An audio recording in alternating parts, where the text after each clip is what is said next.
피곤해 죽겠는데 지금 제가 왜 이것을 하는지.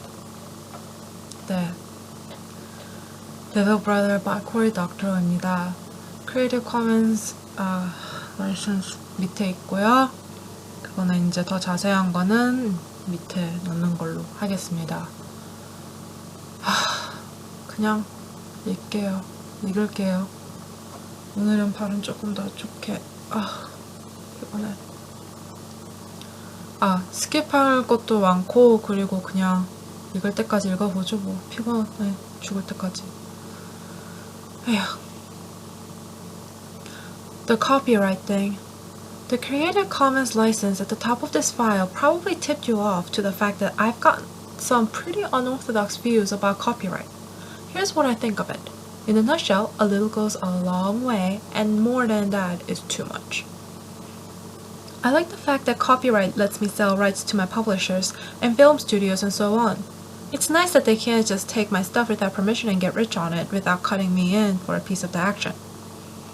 I'm in a pretty good position when it comes to negotiating with these companies. I've got a great agent and a decade's experience with copyright law and licensing, including a stint as a delegate at WIPO, the UN agency that makes the world's copyright treaties.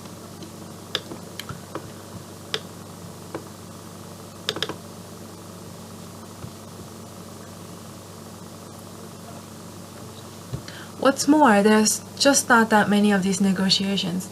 Even if I sell 50 or 100 different editions of Little Brother, which will put me in top million of a percentile for fiction, that's still only 100 negotiations, which I could just about manage. I hate the fact that fans who want to do what readers have always done are expected to play in the same system as all these hotshot agents and lawyers. It's just stupid to say that an elementary school classroom should have to talk to a lawyer at a giant global publisher before they put on a play based on one of my books.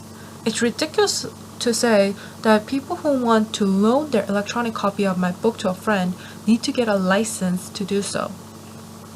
Loaning books has been around longer than any publisher on earth, and it's a fine thing.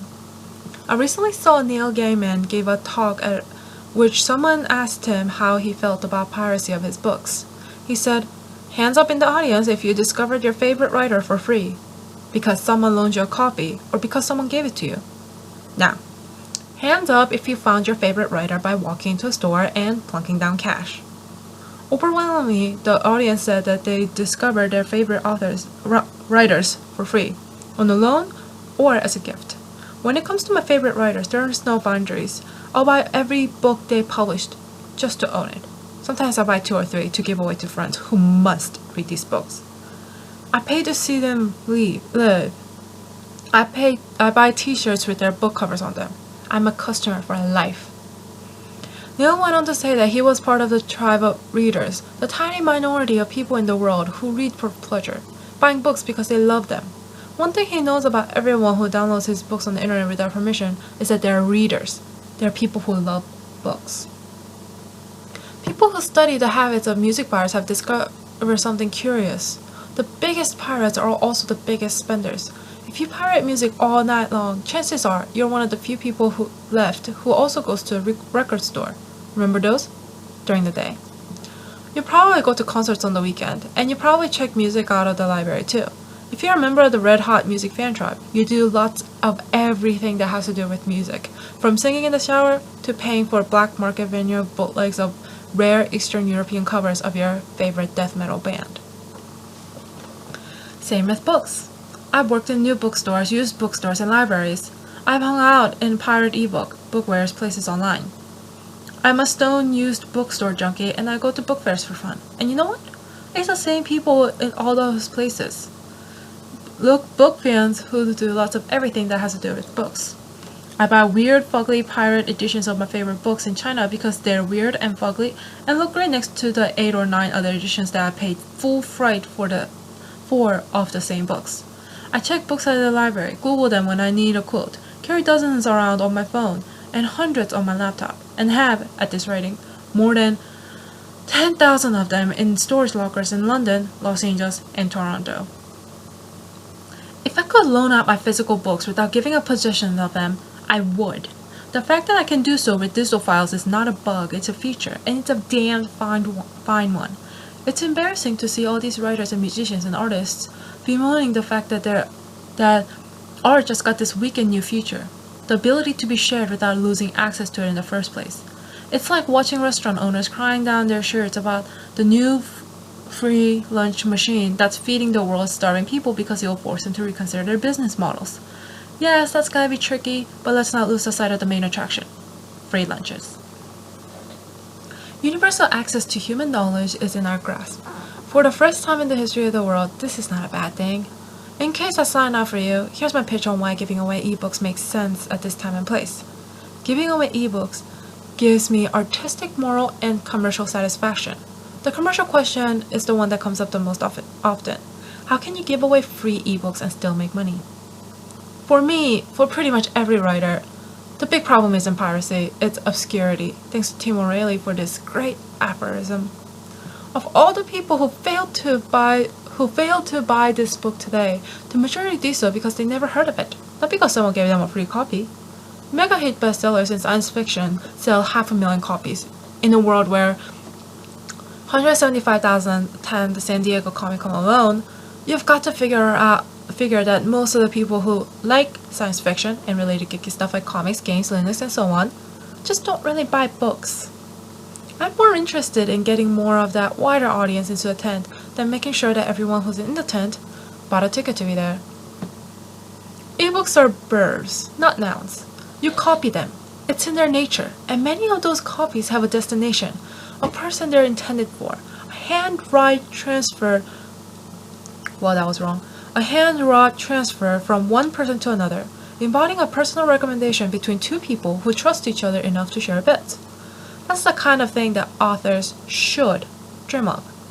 The non-verbal sealing of the deal. By making my books available for free pass-along, I make it easy for people who love them to help other people see them. What's more, I don't see ebooks as substitute for paper books for most people. It's not that the screens aren't good enough either. If you're anything like me, you already spend every hour you can get in front of the screen reading text. But the more computer literate you are, the less likely you are to be reading long-form works on these screens. That's because computer literate people do more things with their computers. We run IM and email, and we use the browser in a million diverse ways. We have games running in the background and endless opportunities to tinker with our music libraries. The more you do with your computer, the more likely it is that you're interrupted after 5 to 7 minutes to do something else. That makes the computer extremely poorly suited to reading long form works off of, unless you have the iron self-discipline of a monk.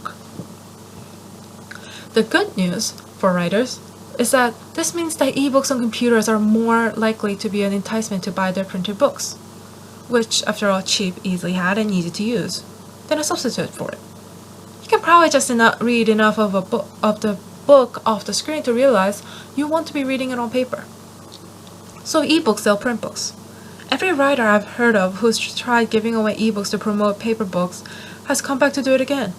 That's the commercial case for doing free ebooks. Now, onto the artistic case. It's the 21st century. Copying stuff is never ever going to get any harder than it is today. Or if it does, it'll be because civilization has collapsed, at which point we'll have other problems. Hard drives aren't going to get bulkier, more expensive, or less capacious. Networks won't get slower or harder to access. If you're not making art with the intention of having it copied, you're not really making art for the 21st century. That's something charming about making work you don't want to be copied. In the same way that it's nice to go to a pioneer village and see the old-timey blacksmith shoeing a horse at his traditional forge. But it's hardly, contemporary. I'm a science fiction writer. It's my job to write about the future, on a good day. Or at least the present. Art that is not supposed to be copied is from the past. Now, let's look at the moral case. Copying stuff is natural. It's how we learn. Copying our parents and the people around us. My first story, written when I was 6, was an excited retelling of Star Wars, which I had just seen in the theater. Now that the internet, the world's most efficient copying machine, is pretty much everywhere, our copying instinct is just going to play out more and more.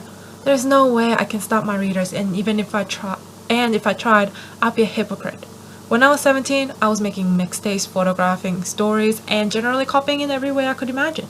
If the internet had been around then, I'd have been using it to copy as much as I possibly would. There's no way to stop it, and the people who try end up doing more harm than piracy ever did.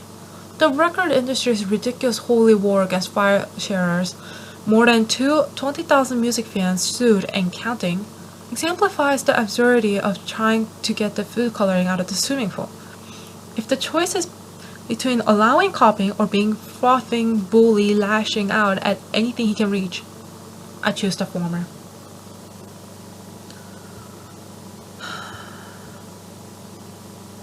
자, 더 읽을까요? 더 읽어야겠죠?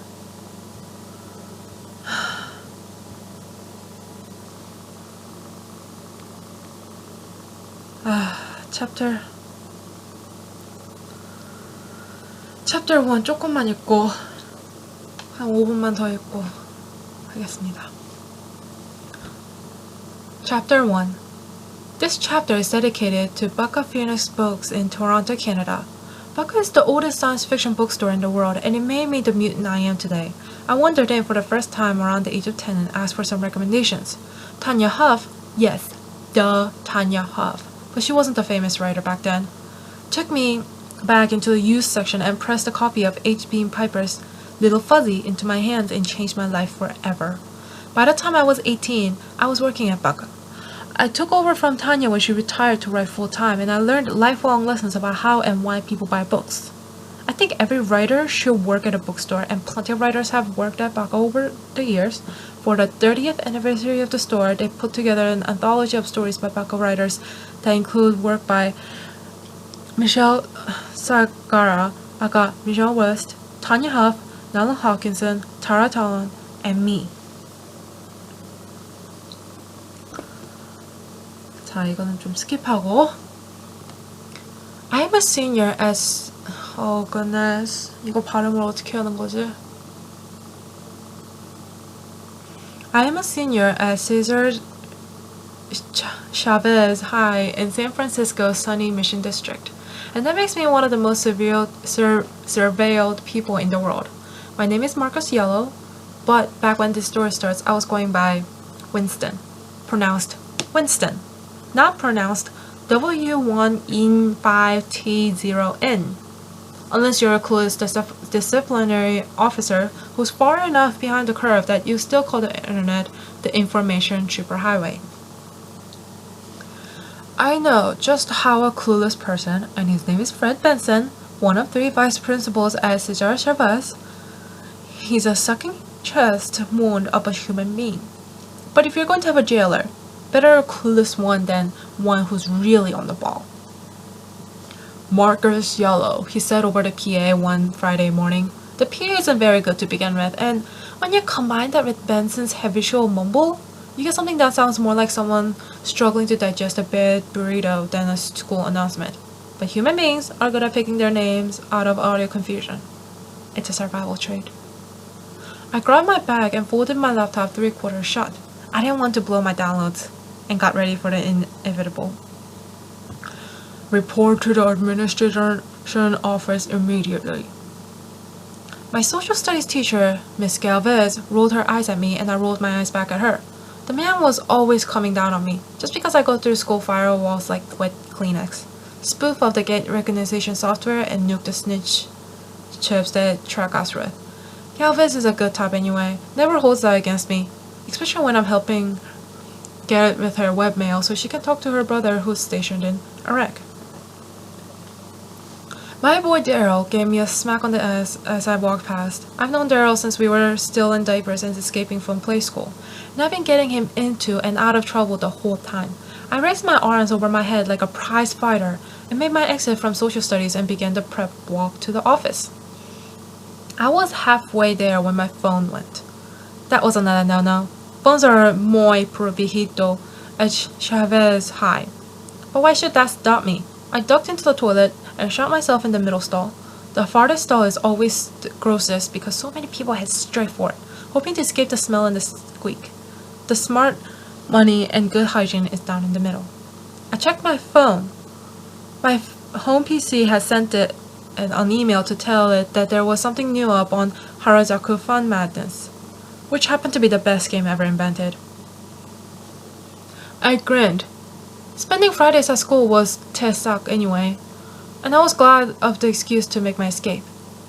I ambled the rest of the way to Benson's office and tossed him a wave as I sailed through the door. "If it isn't W1N5T0N, he said. Frederick Benson, Social Security number 545032343. Date of birth, August 15, 1962. Mother's maiden name is Devona. Hometown, Petaluma, is a lot taller than me. I'm a runty 5'8", while he stands at 6'7". And his college basketball days are far enough behind him that his chest muscles have turned into saggy man boobs that were painfully obvious through his freebie.com polo shirts. He always looks like he's about to slam dunk your ass, and he's really into raising his voice for dramatic effect. Both of these start to lose their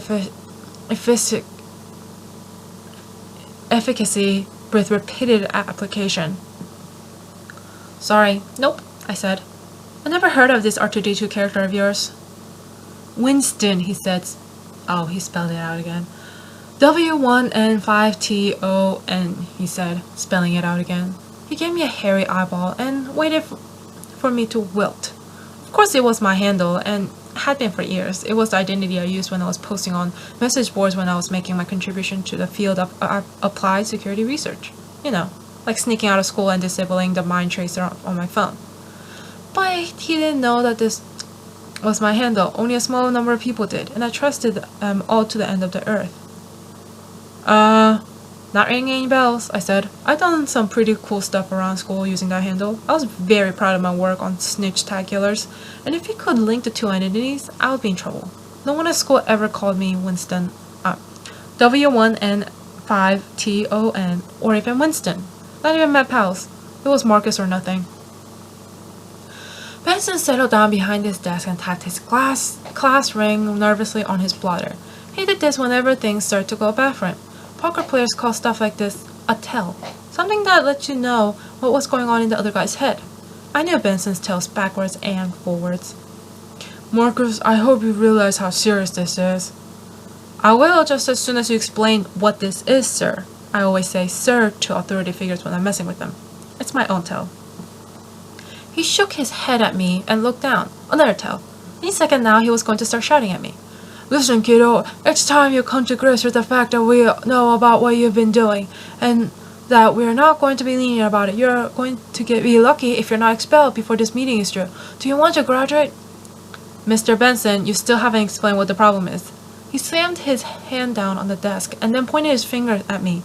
The problem, Mr. Yellow, is that you've been engaged in criminal conspiracy to subvert the school security system, and you have supplied security countermeasures to your fellow students. You know that we expelled Graciela Uriarte last week for using one of your devices. Uriarte had gotten a bad rep. She had bought a radio jammer from a head shop near the 16th Street BART station, and he had set off the countermeasures in the school hallway.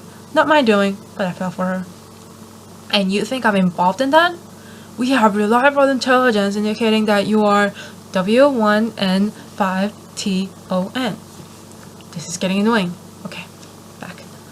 Again, he spelled it out, and I began to wonder if he hadn't figured out that the 1 was an I and the 5 was an S. I'm actually wondering about that too, because it's really getting annoying. We know that this, W1N5TON character is responsible for the death of last year's standardized test. That actually hadn't been me, but it was a sweet hack, and it was kind of flattering to hear it attributed to me. And therefore, liable for several years in prison unless you cooperate with me. You have reliable intelligence? I'd like to see it. He glowered at me. Your attitude isn't going to help you. If there is evidence, sir, I think you should call the police and turn it over to them. It sounds like this is a very serious matter, and I wouldn't want to stand in the way of a proper investigation by the duly constituted authorities. You want me to call the police? And my parents, I think. That'll be for the best. We stared at each other across the desk. He had clearly expected me to fold the second he dropped the bomb on me. I don't fold. I have a trick for staring down people like Benson. I look slightly to the left of their heads and think about the lyrics to old Irish folk songs. The kind with 300 verses. It makes me look perfectly composed and unworried. And the wing was on the bird, and the bird was on the egg, and the egg was in the nest, and the nest was on the leaf, and the leaf was on the twig, and the twig was on the branch, and the branch was on the clam, and the limb was in the tree, and the tree was in the bog down in the valley. Oh, hi-ho, the rattling bog, the bog down the valley, oh. You can return to class now, he said. I'll call you once the police are ready to speak to you. Are you going to call them now? The procedure for calling the police is complicated. I'd hope that we could settle this fairly and quickly, but since you insist... I can't wait while you call them, is all I said. I don't mind. He tapped his ring again, and I braced for the blast. Go, he yelled. Get the hell out of my office, you miserable little... I got out, keeping my expression neutral. He wasn't going to call the cops. If he had enough evidence to go to the police with, he would have called them in the first place. He hated my guts. I figured he had heard some unverified gossip and hoped to spook me into confirming it. I moved down the corridor lightly and up and sprightly, keeping my gait even and measured for the gait recognition cameras. These had been installed only a year before, and I loved them for their sheer idiocy. Beforehand, we had had face recognition cameras covering nearly every public space in school, but a court ruled that was unconstitutional. So Benson and a lot of other paranoid school administrators had spent our textbook dollars on these idiot cameras that were supposed to be able to tell one person's walk from another. Yeah. Right. 목 아파요. 이제 여기서 그만합시다. 아 근데 그냥 윈스턴이라고 부르지 왜